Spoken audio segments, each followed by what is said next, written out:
Ba, ba, ba, da, ba, ba, ba, ba, da, da, ba, ba, ba, da, da, da, da, da, da, da. I have to add my own. Intro music. Yeah, that's it. Okay. There we go. Welcome everybody to our brand new format. Well, the format's pretty much the same, but a brand new episode of our live Puget Systems podcast. I'm still thinking of a name since we've moved to only Fridays, so it's no longer just the lab's open office hour. It's going to be a variety of content, beginning with our very handsome Jared, one of our tech consultants. And so, yeah, go ahead and introduce yourself, Jared. Well, thank you, Houston. Great to be here. My name is Jared Lewis. I'm one of the tech consultants here at Puget Systems. So my job is, in a nutshell, to talk to people about their workflow, find out the applications that they're using, and sort of interface that with our testing data and what we know about these different applications, and kind of find the best hardware setup for what they want to do. That's kind of it Nice. in a nutshell. But the idea is, if you come to me with a range of different things that you use your system for, I'm going to dial it in so we make sure that we're getting you the best value for performance in terms of the hardware that we put together. So it's a Yeah. lot of fun. You get to deal with some interesting, challenging, different types of work. People are doing everything from graphic design to scientific analysis to deep learning, you name it. So it's a really exciting thing to work directly with our customers. Yeah.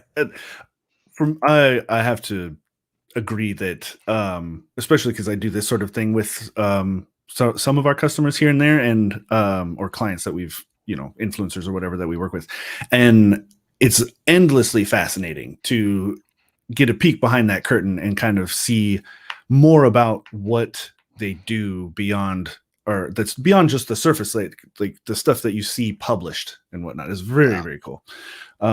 In particular, I kind of wanted to point out we recently had a very cool video made by a gentleman named Andrew Davis, where it talks about more of the customer experience, and that's you're kind of the first point of contact for a lot of people. And how does that go? Somebody calls you up, and I suppose we can use Andrew as a specific example. So how did that start?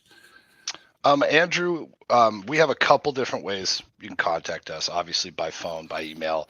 You can, through our website, there's inquiries on different pages where you can actually look at a system and say, I think this setup is the right setup for me, or I use this application. I Mm-hmm. kind of want to know more. I have some more questions. And it sends us kind of a general inquiry. So I had responded to him. And typically the first thing we find out is just, how do you use the system? What are you using the system for? What are your specific? That's kind of everything kind of comes after that. Mm-hmm. What are we trying to accomplish here? Whether that's pain points from your previous system, or here's the applications I use. This one runs great. This one doesn't.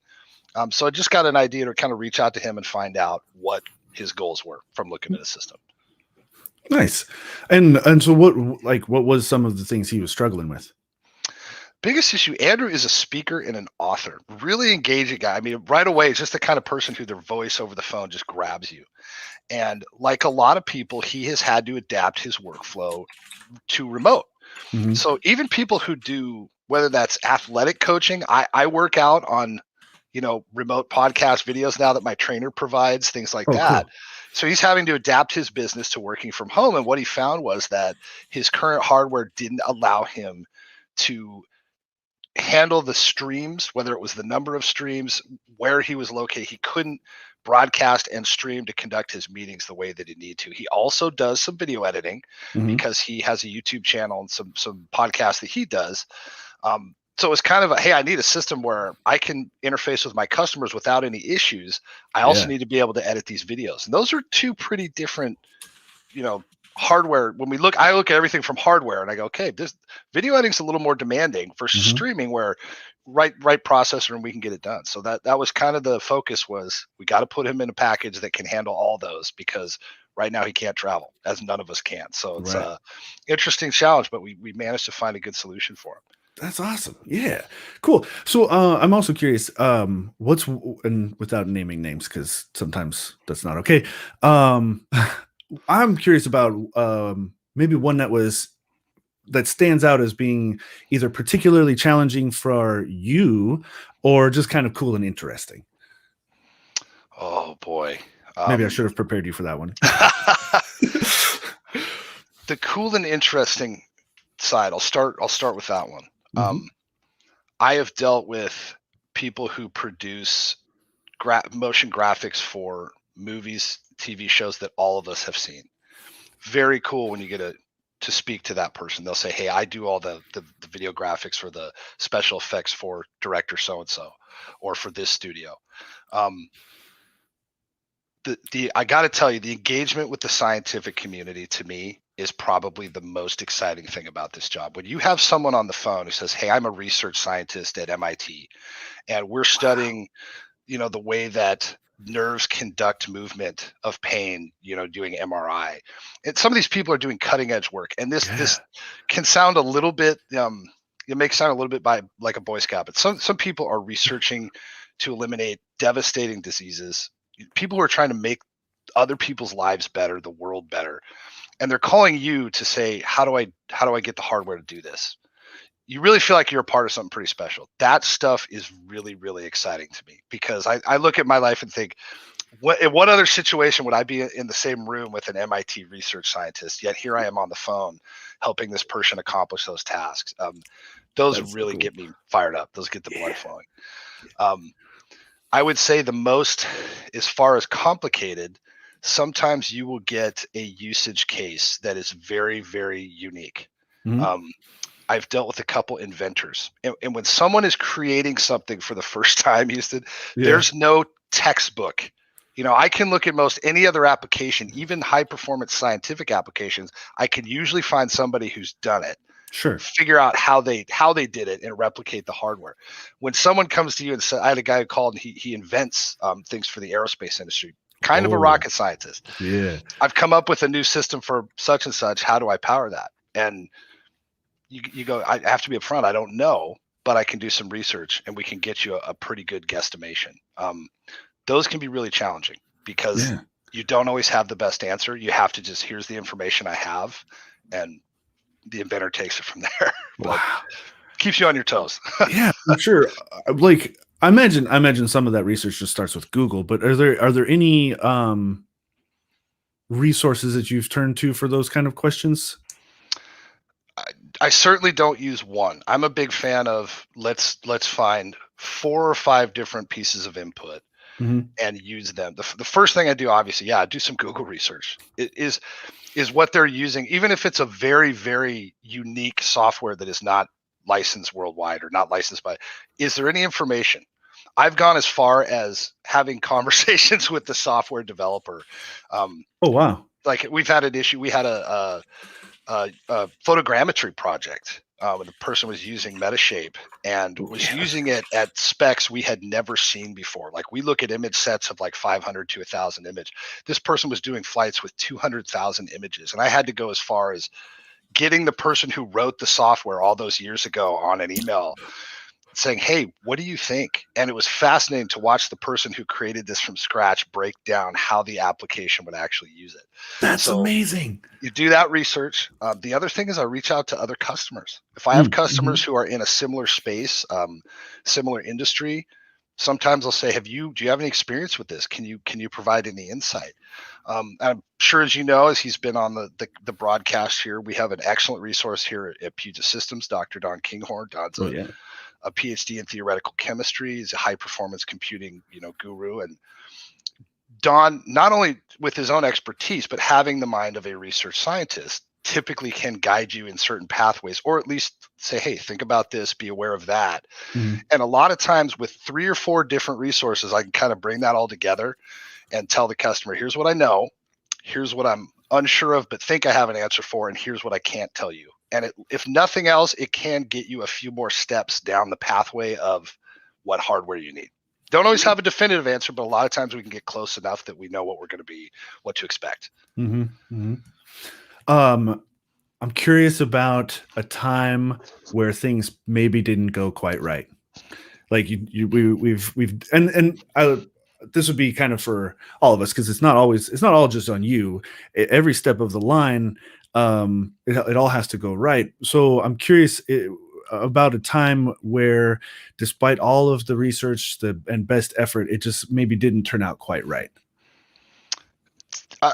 In my experience, and also what we perhaps did to fix it. The only time I've had that happen has been when I don't have all the information. Okay. Computer hardware is manufactured.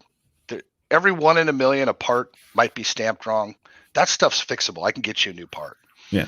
If I don't know everything about what you're actually using the system for, and you're using it for something that it wasn't designed to do, or you're using it in an environment maybe that's causing it to overheat or can damage the part. That's the only time Sure. I've experienced that. I did have a user once who called and put together a system for Photoshop. I'm a lifelong photographer. Photoshop's something I use. I know how to design for it very well. The customer had failed to mention and volunteered this. When he got the system, it was overheating, crashing, all kinds of problems. And said, well, I didn't tell Jared that I also plan to use this for, I think it was like 6K video editing, 4K gaming, several applications that had I known, I would have said, okay, we need to look at a different set of hardware. So we did try a few corrections. Eventually we found that the best option was to take the system back, rebuild it into a little bit better format that was more suited to what they were planning to do. But the biggest cause of that was, that's why that when you mentioned that earlier, that initial conversation is so important, because the more we know about what you're trying to do or what pain points you're having, the more we can eliminate those issues. And I want to know everything. People will tell you, even if it's something pretty basic, I just use it for surfing the web and email, and then they'll slip in and 8K video editing. Whoa, that's a big use case. Exactly.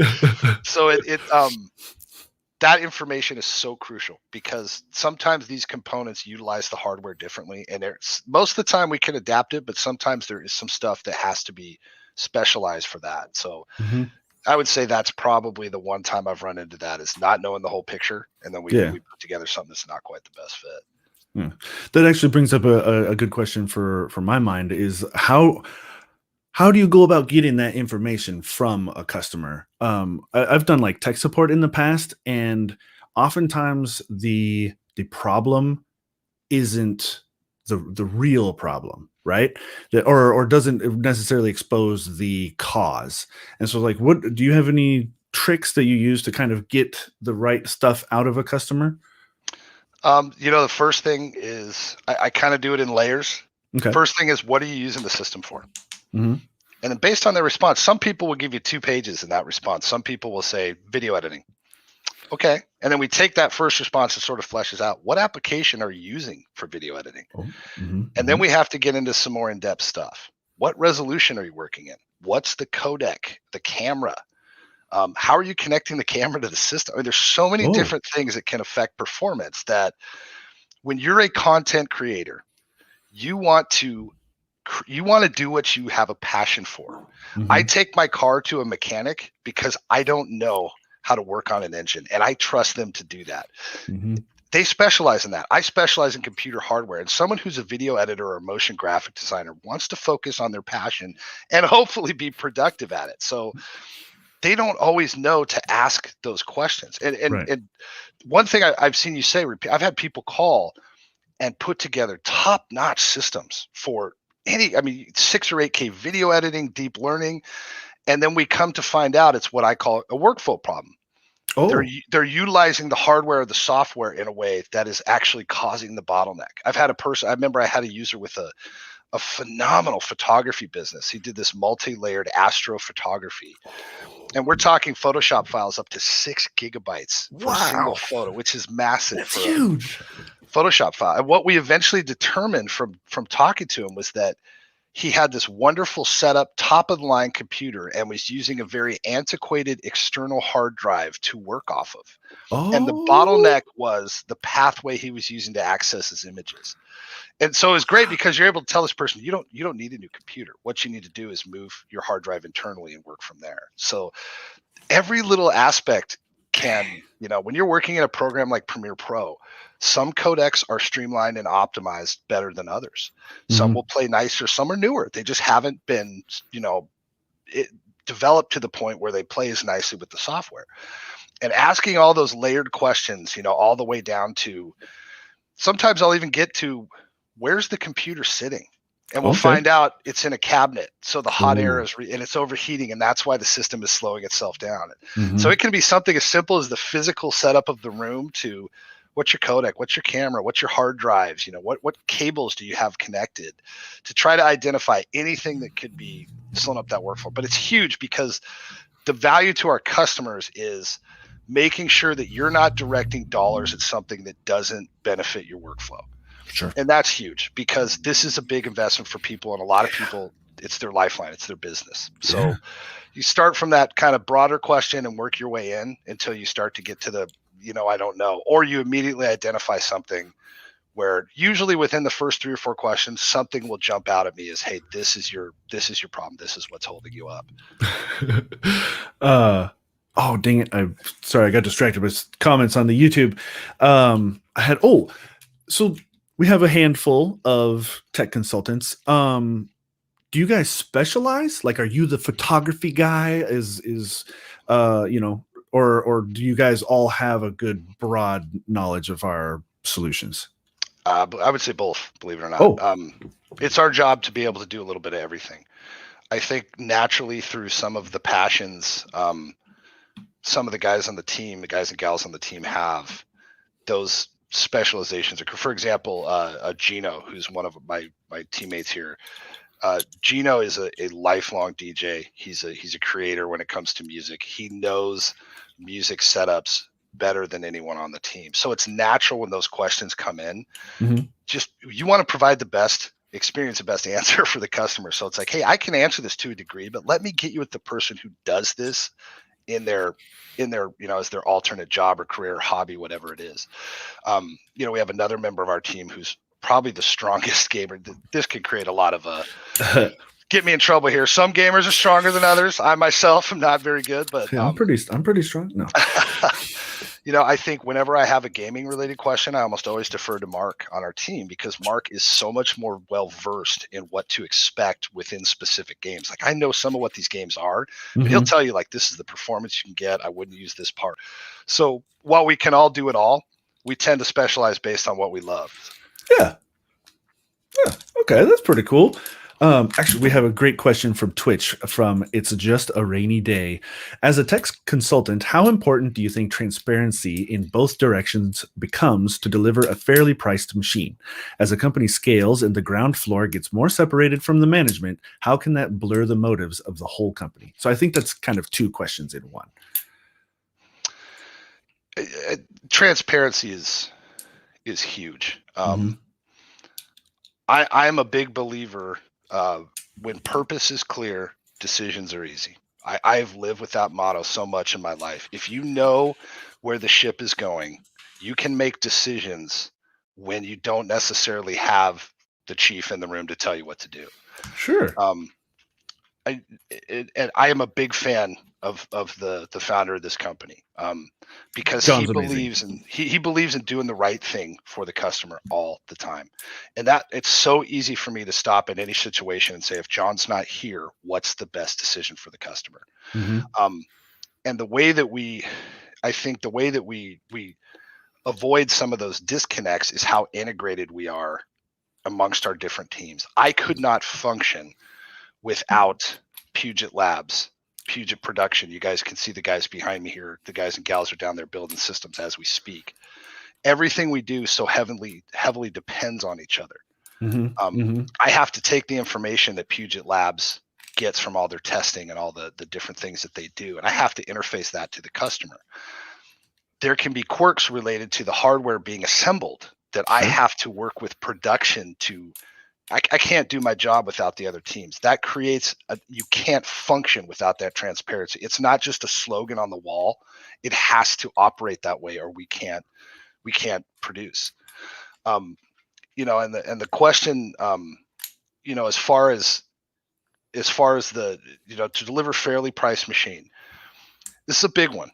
Because you know as well as I do, you can get online right now and you can find systems for $500. Right.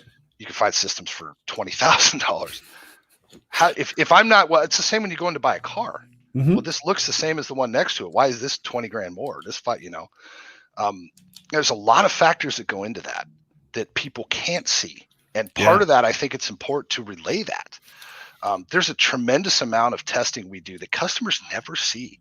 The way we qualify components. I mean, people say, why don't you offer this or why don't you offer that? We test everything from cables to hard, you name it.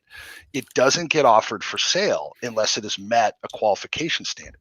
And we track everything from noise to temperature, performance, failure rate, quality construction. Does that eliminate some parts? Yeah, it does. And a lot of people might not be aware that there can be a big difference in the quality of a metal in a component based on where it's produced or who produces it. We try to eliminate those, and that can come with the cost, but there's also things on the back end. Most builders, when they build the system, assemble the system, put it through QC, and it ships. We spend upwards of a day or two. We test memory for stability and performance. We run up to 17, 18 different benchmarks. We're performance tuning and taking the system to its limits, because the goal is that when we ship it, we will be able to tell you that this performs how we said it would for how you plan to use it. A lot of people don't know we install custom cut bracing in our systems. We have to have the training of an employee, the acrylic, the systems to be able to do that. That comes at a cost, and it does affect price. But the end result that we focus on is quality, stability. Does the system meet your work expectations reliably? Not something that breaks in 6 months. And to me, is not to sell like it's a sales line, but the thing that speaks the most is this company provides lifetime labor and lifetime tech support on all systems. Lifetime. We will stand behind this as long as you own it. And that sounds like a salesy slogan thing, but it's not. When a company is willing to say we believe that much in what we do, I think those things are justified. I think they speak more to the value, the overall value, not just a dollar amount that's being put on the bottom line. And I can speak from experience that we have had machines come in that are 10, 12 years old, and we will repair or upgrade or whatever. We'll give you the right solution for whatever your problem is. I love those ones. Yeah. People call and say, hey, I've got a Puget system. When I first started working here, and understand, I'm only about 18 months, 2 years into this job. So one of my first calls was, I've got a Puget system. It's 12 years old and it's still running fine. Oh yeah. But the hardware doesn't support Windows 10, and it's finally time to upgrade. And it was like, wow. A lot of people don't, when you think about computers, what's when you buy a car, how long do you expect it to last? When you buy computers, do you ever stop and think, how long should you expect a computer to last? It's a great question. In my mind, though, if you're getting between 5 and 10 years out of a high performance system, that's very good. And the closer you get to 10, the more you've gotten your money's worth, really. For sure. And that can be tough to communicate, because it's not, again, end users think about using, they don't think about those factors. So it's nice to be able to hopefully bridge that gap for folks and it set some of those expectations of like, here's what I'd expect you to get out of this. Oh, that's great. And everybody seems very happy with the answer. Thank you. Actually, and that dove into a lot of good topics too, of just kind of the company philosophy and, how we're empowered to solve something without necessarily having to get like the thumbs up from management, things like that. Like, if, as a builder, I've had experience where, I see something that this isn't going to work. There wasn't an incompatibility set already for this. I can't fit this in here because of whatever, or this is a funny way of setting things up. And I don't have to ask the boss to fix it. I just know that the right solution, and I just do it. So it's really cool. Don actually has a really good question too. Our buddy, Dr. Don Kinghorn, he says, I know you have gotten some queries about Threadripper Pro. Just curious how much that is coming up. And so I just want to jump in before you answer. I don't know how much we're allowed to talk about this, because I think the official, again, I'm not even sure I'm supposed to say when we can sell it, but so I think just I'll rephrase. Have you been getting a lot of questions about Threadripper Pro? Yes, absolutely. And I can just tell you what I can say. Folks have seen that AMD has done their, I don't know what we call maybe a paper launch, but they've come out and said, here's the product, here's what we expect as far as specs. That doesn't give us an official date of here's the day we'll have it for sale. And but it does tell us here's what you can expect. And there's a lot. I just think it's fascinating, depending on how old you are watching this podcast. You probably remember my very first system was an AMD Athlon. And there was a time where AMD was the king of the world and Intel started to outperform them strongly for a long period of time. And in the last year, AMD has brought the big guns out. And these Zen 3 cores on these processors are very exciting. And you can see it in our testing results. You go to any one of our hardware recommendations pages. AMD Ryzen and Threadripper are really, really cool pieces of architecture. You notice there's a lot of technology press, especially online, and technology press can cause a lot of speculation. Yeah. So I always tell folks, whatever you see online, if it's not from the manufacturer, take it with a big grain of salt. Because what happens between announce and launch is often quite different. Yeah. And then when you get the official announcement, like you did from AMD, that's when you see things, all of a sudden the inquiries spike. And especially in the last week, I've had a ton of questions. What's coming? What do you expect? What's it going to mean? It's like, hey, great. Here's what we know. When product is launching, and we can tell you and we can test, because again, everything about this company is based on hard data. Here's what we know it will do in this application. And that is so key, because we're not speculating based on, we don't have a brand bias. We don't say, oh, we like this over that, or what does it do for the customer? And that drives the decision making. So what I can tell you is there's a lot of exciting things about Threadripper Pro. If you go look at some of the specs, even just a Google search of Threadripper Pro, you can see the chip lineup, what we're expecting. From what I understand, there's a few differences in core counts. We're seeing a 16 and a 12 core. Love the memory handling. Depending on the type of work you're doing, being memory bound can be a big deal. Sure. I'm excited for it. Beyond that, there's not much else that I know. Right. Except I think it's going to have a big impact, the same way that the last Threadripper did, especially if you're doing anything multi-threaded. Those chips just have a phenomenal ability to do that work. So hang tight. We know it's going to be coming soon. Yeah. And actually, that kind of touches on something too, the way the testing and things like that. I know, at least from the social media side, we often get comments like, hey, why aren't you selling this? Like, it's been out for a while now. Like, when can we expect to be able to handle that? And it's good to touch on that we don't just start selling something because it's brand new. Like you said, it has to match up or make sense for our customers. And I think that's an important thing to highlight. Great. A lot of factors within that too. Sure. Where does it rank? If we have a top 10 graphics card and that brand new part comes in 11th, doesn't really make sense to carry it, even though it's brand new. Have we had a chance to test it? How's supply? We're not going to offer it to our customers if we can't put it in their hands. We don't sell things that we can't, our boss has a great saying, the best computer is one you can get. You have to make sure you have the parts for the customer. So a lot of factors go into that. Once we know it'll do what we say it'll do, then we put it for sale. One of the first things that I loved about this company was the data-driven decision making. I like to say that I don't have a ticket to the hype train. I ride the patience ferry, and it's great. I like that. And I think that's true for Puget in a general sense as well. Like, yeah, it might look good on paper, but we're going to make sure that it works and that it does what it says it's supposed to. Yeah, absolutely. I like that. Great Tower from Twitch has a question. He says, sup Houston, hello. He's curious about the general schooling path for a tech consultant. Wow. I'm going to be bold on my own here, and I wouldn't say that there is a general schooling path. I'm a big believer that when you hire people, you can hire the person with the best technical resume, or you can hire a person who has just proven to be, in general, good and successful at what they do.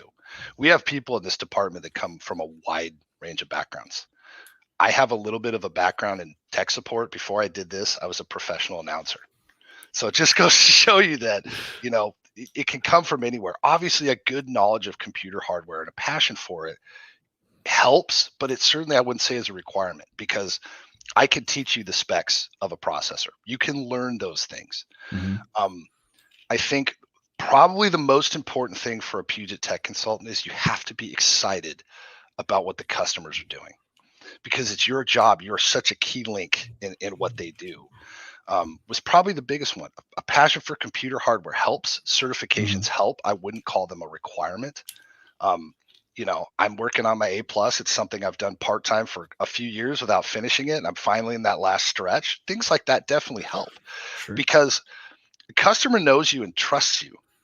Who do you think they're going to call when they have a support issue? We have a top-notch support team. Our support guys, I trust them implicitly. If I've dealt with you for 2 months, you're probably going to call me first. So it Mhm. doesn't hurt to have that background. Um, but I would say just a general knowledge of and if we're going to talk about just general things you need, yeah, good knowledge of computer hardware will certainly put you a step above. The ability to talk to people and care about what they're working on, to me, is far more important, because if I don't have the answer, I am surrounded by a team of people who can help me get it. When I take those calls from MIT scientists, I don't panic. I barely got through junior college, but I have a resource in Dr. Kinghorn that I turn to and say, hey, tell me about this. So that would probably be the best answer I can give there. It's just a general passion for people and hardware is what helps you fit best into this job. Yeah. Uh, you mentioned that you as the first point of contact with the customer, you kind of build that relationship. They trust you, and from there, then obviously trust the company. How do you handle like a support question like that when you do get contacted from that? Do you just like, oh, hey, you should talk to Ben, or like how does that go? I would say I kind of gauge it. Same way with asking them about when they're applying, when they're trying to get a system. Find some information. What's the problem you're having? Hmm. Can you tell me what you were doing? So even if it's just gathering cursory information to hand off to the support team, sometimes I can handle the issue. Sometimes what I'll do is establish the ticket and say, hey, here's what I do know. Here's what I think it might be. Here's our support team. And the best part about this is, again, this comes from that, you talked about transparency earlier. It is Hmm. so much easier to do your job when you know you can hand something off to the people around you and they will hit it out of the park every time. And I can hand something, I can copy our support team in an email and say, customer so and so, I'm not quite sure. Sorry you're having the problem, but I've copied our support team on this and one of them will reach out to you. And every single time they reach out and handle the issue. So it's great because there's times where I don't have the bandwidth because I'm slammed with calls and emails, and there's times where I just don't know. It's a more complex issue, or it deals with maybe something in Linux. I'm not really well versed in Linux. We have guys on our team that are, and I can Hmm. hand it to them, and they're able. Most importantly about that too, Houston, is what puts the customer first. Me struggling to solve an issue I don't have good knowledge in, that's not a good use of the customer's time or mine. If somebody in our support department who is just 10 feet away from me here downstairs can handle that in 5 minutes, great. Let's get it to the person who can best serve the customer. So I would say that it's just a matter of gathering information. And that, as silly as it sounds, in this whole process, trust is the most important thing. People call, they have to know that you have their best interest at heart. Hmm. And typically you hope that the experience will communicate that. Yeah. And if they trust you to build their system, they'll trust you to solve the issue. And if you follow through on that, it just grows that trust. I dig it. I think another thing too is that that doesn't often show through is how close like we are physically. Like if there is some weird question about, hey, does this part make sense for this? You could, like you said, the production guys are right behind you. You can Yeah. just walk down there. And I know support has mentioned too, like, oh, we can I can literally talk to the person who put your machine together and find out why maybe something happened weird during that part of things and stuff. I think it's super cool that everybody involved from start to finish is right there and available to Makes a everybody else. huge difference. It really does. And people know that I work, I have I do a little side gig with a ride share. I'll go unnamed, but one of the things I've experienced is that the local support is excellent. When I can walk into someone who works here, their call center support is located on the other side of the country, and it's a Hmm. very disconnecting experience. when it's like, hey, not only can I transfer you to support, I know who that person is and I'll follow up with them because they're sitting 10 feet away. Everybody here has the same investment in the product. It's not farmed out. In fact, one of the biggest questions I get, do you do remote on-site support? Or, I live in Florida. Do you have someone that could fix it locally? No, we don't do that, because what we found is that person doesn't have the same investment in the system that we do. And as corny as that sounds, we believe that much in the product and the experience. Yeah. And it's funny you mentioned that, because I was around when we did partner with another company to do on-site sort of repairs. And I heard plenty of times where their experience, or the experience that they gave to the customer, didn't live up to that initial experience that they got from us. Don't need to get into specifics, but yeah, it just wasn't the same. And we know our parts, we know our builders, we know the abilities of not only our builders but our repair technicians. I mean, these are people who have such a unique skill set, and when you know those, you can depend on them, you can trust them, and you can take their advice. When this person tells me something, run with it, because they've proven time and again that they know what they're talking about. Maybe we touched on this. I'm forgetful sometimes, but I'm curious. What are some of the challenges that you encounter in your work? I would say the two biggest ones for me are, number one, we don't have the bandwidth to test everything. Can't test there's too many applications out there. How do you dial it in when a customer calls with a package of applications or workflow, and we might only test 50% of that? Or how do you build for that? The other thing too, and I think that I would actually substitute and say this is the biggest hurdle that I face. People, and we all do this, we have biases towards whether it's a brand, a product, a way of doing things. I have some things I do in my life that I know are inefficient, but that's the way I do it, by golly. Let me give you an example. I have a customer this week who called, and in my experience, people tend to update their hardware about every 5 years ish. Yes, give it a year or two. About that, yeah. What was relevant technology-wise 5 years ago is different. So this customer called with it was actually for Photoshop and a couple other applications, and he had assembled a quote on our site using a dual Xeon processor, 2 processors. Which was my initial reaction. But you immediately in your mindset go, what was going on in the world 7 years ago when this guy built his last system? The only way you could get a core count that big was to use 2 processors. And so you walk the customers through the process of understanding, hey, when you have 2 processors, they share the motherboard, they share PCI slots, they share memory. There's a controller that assigns tasks between them. If the application you're using isn't written to take advantage of that setup, it's not going to be as optimal. Whereas nowadays, what's happened in the last 7 years, we can get all those on a single CPU in a single memory space, which changes the experience dramatically.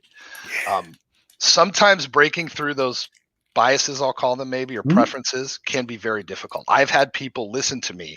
I had a gentleman once add a second graphics card for Photoshop. Photoshop does not use the GPU heavily to begin with. It's not written to even see a second one. Right. And I could hear this gentleman struggling as I told him this. He said, just put it in there for the future. I said, I'm happy to do it, but you have to understand this graphics card will sit there and do nothing.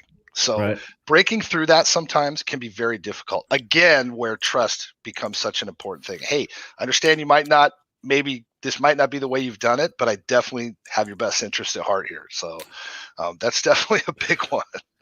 Yeah. Wow, that's pretty cool.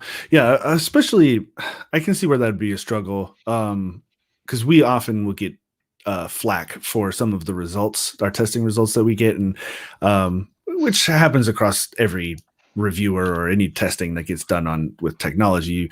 It can be hard to overcome those things. And for me, I struggle with almost taking it personally, because I believe so much in what we do, and I'm like, look, this is raw data. Like, you build the same machine and do the same thing we just did, you'll get the same result. Like, you can't. It's not because we like Intel better. Yep.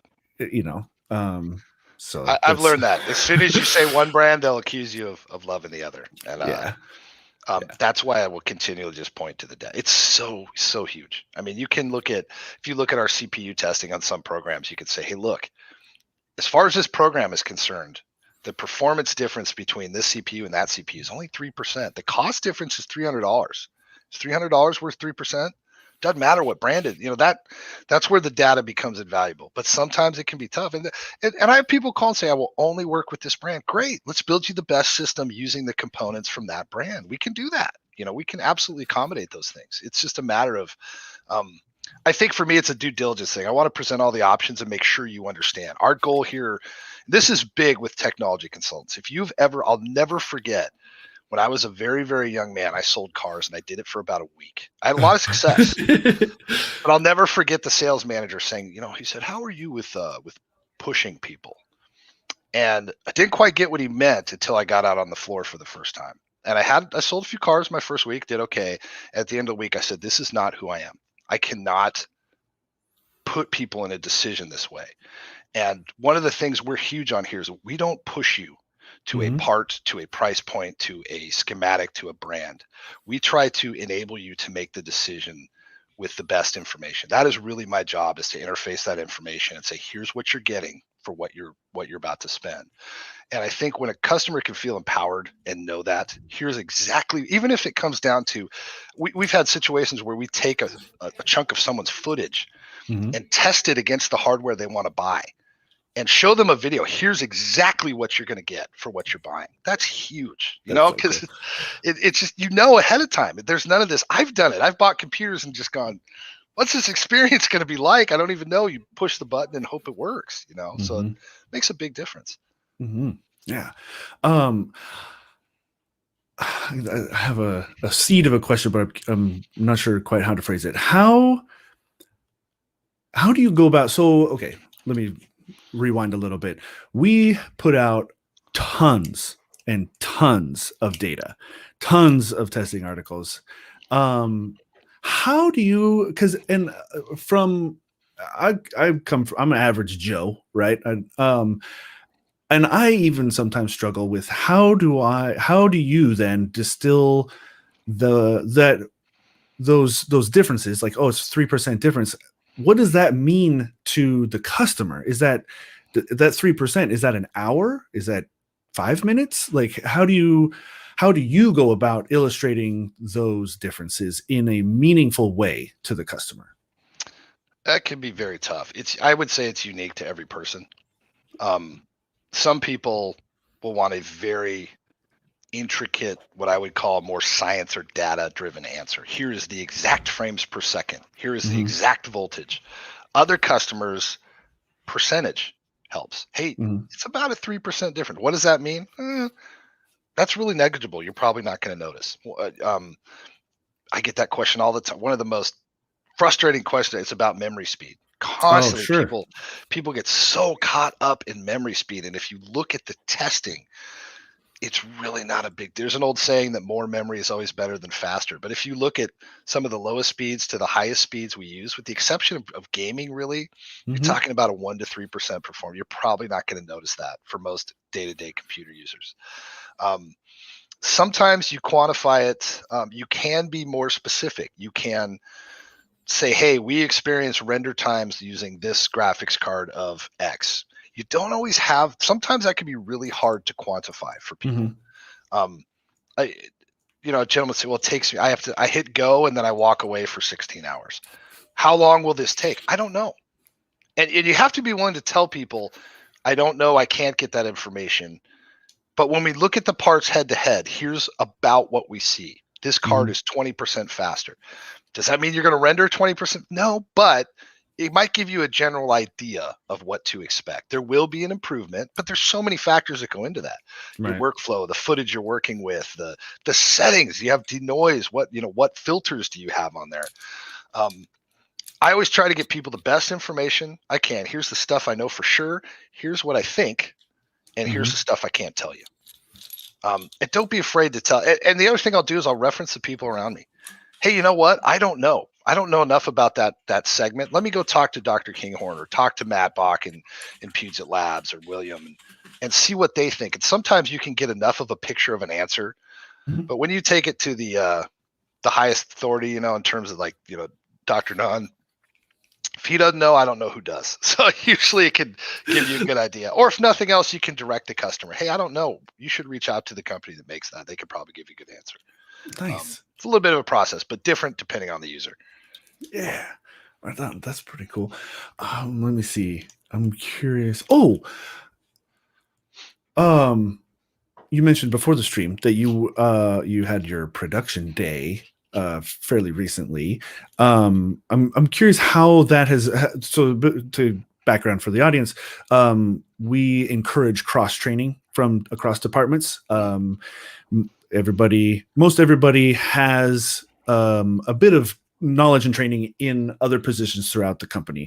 I'm curious, especially your time in production, because I think you get a lot of fun out of that. How has that then informed and affected your consulting work? Oh, huge. I can't even tell you. You're hands-on with the product. You know what I mean? There's a big difference between anybody who's ever worked in a job where they maybe, I hate using the term sales because that's not what we are, but like Right. when I sold cars, you get here's the key points. Here's the product information. Have you driven it? Have you lived with the car for a year? Have you dragged your kids to soccer in it? When you're hands-on with the product, with your hands-on with our most senior builders, our testing, our install technicians, our QC, everybody down there has knowledge I don't. And when you physically see, I've been there. Let me tell you about this part. I've tried to install it. Here's why it doesn't work. You know, makes such a difference. I love, everybody's got a different specialty. For whatever reason, computer hardware is mine. If you put code in front of me, my eyes start to glaze over and I'll quickly be in a coma. Whereas like our company president, I think would code all day if he had the choice. Oh yeah. What I learned though is like, this is what I like. It's kind of fun to me solving that problem. So focus on what you like, but getting down there to build the systems, especially when I go down, it's one of my customers. I've helped with the order. It also helps a lot with the changes. These are little things again that customers probably don't ever think. Hey, I've worked on that motherboard. Here's what it actually looks like, and you can send them a picture and say, I've installed this. This will not fit, or you want to do it this way because of X, Y, whatever. It's temperature, noise, you name it. Huge, and it also allows us the ability to. There's a crisis. We need to pull all hands and to help this department. We have people that are already proficient. I can jump down there and build a system, and I can do 90% of it. What I don't know, I'm supported by people who educate me, and it just makes me better at what I do because my job is to know the hardware. So that's a huge, huge factor. Yeah, and I have to agree. Early on, I would get frustrated with consultants with big questions about like, well, why did you configure it this way? And because it was tough to build, right? It's like, man, you're just making my job hard. But I had to learn to kind of step outside of that, and it's not for me, right? It's not about my experience. It's about the customer, and so I did spend I think like a week of half days in consulting, and it was very refreshing. It gave a new perspective to things, which was very good. I do want to point out Armando Ferreira says he doesn't have a question, but he just wants to say thank you very much for building my new computer. Yeah. Just got my tracking number and can't wait to use it. I'm super stoked for your computer too. That'll be very cool. Armando we had a great consultation. He's got some good stuff coming up with that. Keep your eyes on his YouTube channel. I'm excited to see what he's doing with that. Good to see you, man. Me too.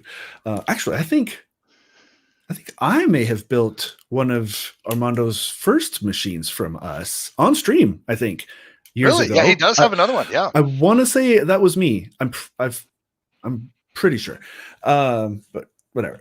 Rocky Turtle from YouTube has a question: does Puget still build systems for FreeBSD, i.e., FreeNAS, TrueNAS? Don't know. I'm not sure myself. That's a good question. I'm sure we would. I know for sure that we don't have any sort of testing or anything involved in that, but I'm sure we could if you really want. Yeah, and that's what I would say. And I do tell people, it looks like you did build Armando's system. That was me. The other thing too is that we can't build everything. So there is some things we do better than others. And we're not afraid if we hit a point where maybe it's a very extensive server that just we're not afraid to tell you, hey, you know what? We don't do that, but here's some places we might send you to look. Because again, we want the customer to have the best experience. And if it's not us, we're going to focus on what we do best. Yeah. Actually, that's you kind of touched on an interesting side piece, like how, or I guess not necessarily how, but yeah, what do you do when you have to tell a customer, like, we don't do that, we can't do that? It's much easier for me now than when I started, because your instinct as a person is you don't want to say no. You want to help. You want to have them be a part of, our ecosystem. But I'm also a big believer when I talked about that experience selling cars. And, car salesmen have that reputation. I couldn't stand who I was when I knew I didn't do the right thing for the customer. And if we're not the right thing, it is so much more satisfying to tell somebody that and tell them why. If I can piggyback real quickly on the last question, that's a no on free NAS. So I knew in my chat messaging that the boss was going to send me. Well, I said, just give it a second. He's going to inform me here. But it is that ability to say no. It's also the way that you do it. Just let someone know I'm doing this because it's what's best for you. Trust me, you don't want to do that here, and here's why. Like I said, we don't do everything. We focus on what we do really, really well, which is these. You see it, the stations for content creation, design, engineering, science, those things. And it's not all that we do, but it's what we do the best. And if something's not a fit, we'll tell you. And we typically tend to know where the best fit for that is, because we've learned we deal with other companies in the industry. So it's again, just best interest of the customer. Right on.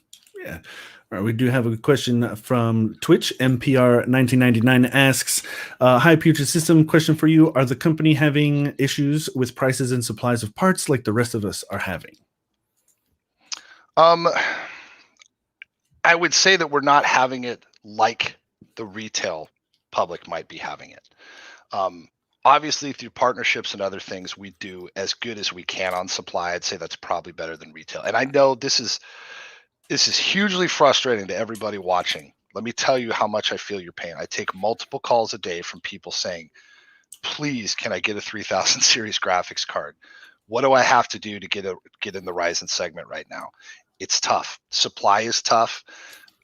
We keep a close relationship with the manufacturers. What are you producing and when? When can we expect it? I would say that while it's certainly not perfect for us, it's probably a little bit better than it is for the general public, which I know can be frustrating. As we see these supplies normalize, you're going to see these things coming at retail more and more. I would just encourage, and this is strictly my opinion, speaking on behalf of me, be very careful about where you purchase. I have had people say, hey, I got a 3080 off of OfferUp and my entire system won't boot. And it's just heartbreaking to talk to someone who, it's not our customer, it's not our product. And they were so excited for this card, they bought it somewhere and it wound up ruining their system. So I know it's a frustrating time right now. Supply is getting better each week that goes by, and you're going to start to see these things normalize, and hopefully prices normalize as well. This is not, a 3090 is not a cheap card to begin with, but you hate to see someone, sort of get taken advantage of there. So we have had some tightness, but it's starting to get better and better. We're very cautious on our website about, you'll see some notifications by parts that say, hey, limited supply. That's just to let you know that, hey, there could be a little bit of a delay. Expect that when you enter into the purchase process. All right. Well, there you go. That's a good one. In the UK, he goes on to comment that in the UK, AMD CPUs are really available, especially the 5000s, but 5, 3s, and 2s CPUs are so overpriced. That's true. Yeah. That's true. Yeah, absolutely. And we do actually hear that quite a bit from not only the UK, but Australia is another place I get those inquiries from. That's always the case. Poor Australia. They get a raw deal on hardware all the time. It's so sad. Which is really weird considering it's only like a 30-minute flight to where they're actually manufacturing these things. Interestingly enough, I thought you were going to say 30 minutes. It's much longer than a 30-minute flight. Well, I made it a few times. Okay. No, you're right. You're absolutely right. It seems like Malaysia, it's super close, Southeast right? Asia. Yeah. I actually saw a gentleman once break down the cost of buying the product in Australia versus a return trip to LA to buy it in America. And it was actually about $100 more cost effective to get on a plane and fly to Los Angeles and buy it and bring it back. Oh So, my! the heart goes out Jeez. to you, Australians. Wonderful, Yeah, wonderful it country. is. It is pretty bad. Let's see if we have. Maybe I didn't miss any questions from the chat. Just want to make sure I'm getting everybody. Oh, dang it. Oh, Great Tower. He mentioned 3 to 4 PhDs from one guy. That'd probably be Dr. Don. I think we're talking about Don. Yeah. Yeah. If anybody's gonna have a bunch of them, it would be him for sure. Cool. All right. Well, I mean, is there anything you would like to mention? I feel a little bad that I ran out of my own questions. Not at all. Actually, just a couple. The customer, Gray Tower, go for it on that A+. I feel you. I worked in support for years, and I kind of would work on my A+ a little bit here, a little bit there, and I'm finally finishing it. So the important thing is stick it out and stick with it. But I think the biggest thing to anyone watching this is if you have questions, give us a call. Yeah. I'm always happy to chat with people about hardware. We'll always find the time to educate you, whether it's about the smallest little thing. It's good to know because sometimes we have information, we have access to information that can make that process a lot easier for you. I do want to just mention, and this isn't a comment from the chat at all, but everybody in our marketing team is very, very happy with you being on our stream today. And I just wanted to say that out loud to everybody. Well, I enjoy it. My background is a broadcaster, first of all, so I love being on the air. I've done radio and announcing for years, but I love this stuff. I love hardware, and this is so corny. I love our customers. It is so fun day to day when I come in. It's like, what am I going to deal with today? I don't know if it's going to be Hollywood or Joe down the street who can't get a system booting or that scientist. That's what makes this job so fun to me. Is it's very, very engaging because of the work customers are doing. So, just to reiterate that we're here to be a resource to people. So if you're in that process with a computer, not to hammer it too much, but don't ever hesitate to reach out. The tech consultants are a great group, and we love hearing about what you're doing and more importantly how we can help. Yeah, absolutely. And I'd kind of double down on that too. Like that's a big reason why we publish all of our testing and stuff. There's no paywall. You don't have to give us your email address to read our articles or anything like that. Everything we do, all of the decisions we make are completely out there and transparent. And it's okay to pick our brain about it. And that's a big one though, because you know what, we've had people. I don't want to talk to sales. I don't want to be sold. It's like that's not what we're here for. That's why we're technology consultants. We are here to advocate for you. And it's the old Office Space. I'm here to talk to the customers so the engineers don't have, but it really is. I'm here to take this wealth of information that Puget Labs creates, and that is a brilliant team. The work they do is just top notch, but it is hard to digest, and it's my job to make that digestible for folks so that they can make a decision that benefits what they're trying to do.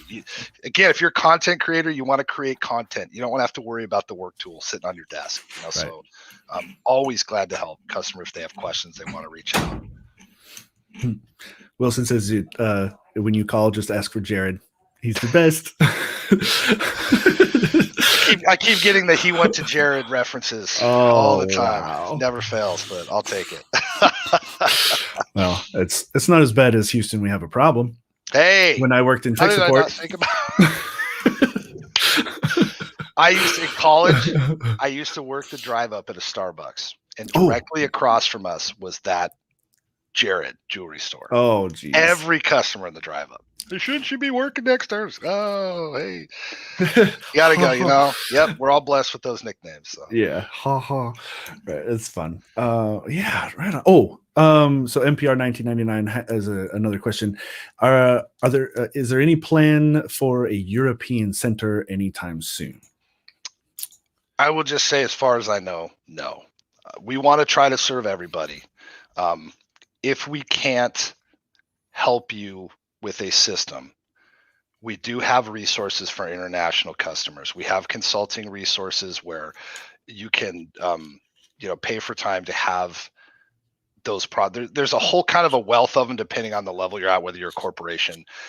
Sometimes what's available parts wise in America might not always be what's available near you. So there can be some, but we do have some resources. I would encourage those customers to reach out. We have some international consultation options. We'll definitely get you the best info we can. As far as overseas, shipment or having a center at this point, I don't know, but that's kind of over my pay grade as far as that. But we're always willing to try to help how we can. So don't be afraid to take advantage of those resources. And I can tag on a little bit more because I've handled that exact question a lot over the years. It does come back to the customer experience. It's really difficult. Even Canada is difficult from like you said, part sourcing, shipping. There's a lot of costs sometimes that crop up that are unexpected. Customs will hold your machine for 10 days for no reason. They'll charge you extra taxes and duties and stuff to get it across the border. And then for the European market, tech support, you guys are 8 hours ahead. And that's really, really hard to have a good support experience. Oh, and hopefully, and just thinking about having to ship it back if there's something like physically wrong and we need to like hands-on fix it, that's an enormous cost. To us, back to you, back to us, back to you. It's hard. And again, to speak to that customs, something coming across the border marked new versus repair. There's a huge, a lot of people don't realize high performance computing can have military applications. Some companies restrict its import and export. There's a lot of things there. Probably the best way we can serve you is with information. We have consulting services where we can say, hey, where you are, here's the best resource for you. There's a lot of value in that. I think more so than shipping a box halfway around the world. It's tough to do. Awesome. Okay, that does put us just a little bit over our hour. Is there anything else you'd like to say or mention or shout out before we go?